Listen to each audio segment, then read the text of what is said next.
ये समय ऐसा है कि कभी भी कुछ भी हो सकता है। जी बिल्कुल, अनिश्चितता चाहे का समय। प्रकृति के द्वारा कुछ भी हो सकता है, चाहे मनुष्य आत्मा द्वारा कुछ भी हो सकता है, चाहे किसी भी तरह से ऐसी परीक्षाएं आएंगी जो कुछ भी हो सकता है। अब जब सुनामी आई थी तो लोगों ने सोचा था क्या? पता भी नहीं चला। आज मनुष्य के पास इतने भौतिक साधन है जी, लेकिन उसके बावजूद भी एक सेकंड पहले भी किसको पता नहीं चला कि क्या होने वाला है।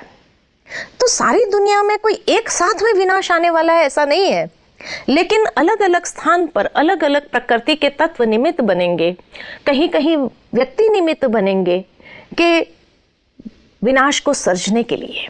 और जिसके अंदर जैसे होलसेल में एक लोगों के मौत हो जाएंगी, तो विनाश तो हो ही रहा है। दूसरा विश्व युद्ध आरंभ हुआ, उसके बाद कंटिन्यू समय प्रति समय विनाश लीला हमने देखी है और देखते रहते हैं, है कि नहीं? लेकिन जैसे प्रकृति भी संकेत दे रही है कि अब तो सुधरने का वक्त आया है, अब तो जागृत हो जाए हम अपने कर्म के विषय में और पूरे कर्म न करें जिससे प्रकृति भी हमें माफ नहीं करेंगी, आने वाली जनरेशन हमें माफ नहीं करेगी और लोग भी हमें माफ नहीं करेंगे, या कभी कभी खुद भी खुद को माफ नहीं कर पाएंगे। ऐसी स्थिति आ जाएंगी तो इसको क्या कहेंगे? तो विनाश के नाम से डरने की बात नहीं है।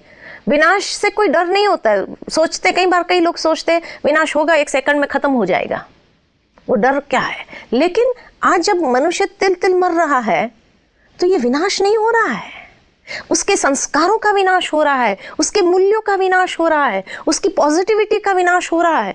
क्या नहीं हो रहा है? जी, मनुष्य के अंदर की सारी अच्छाइयों का विनाश हो ही रहा है ना। तो कौन कहता है विनाश नहीं हो रहा है? विनाश हो ही रहा है।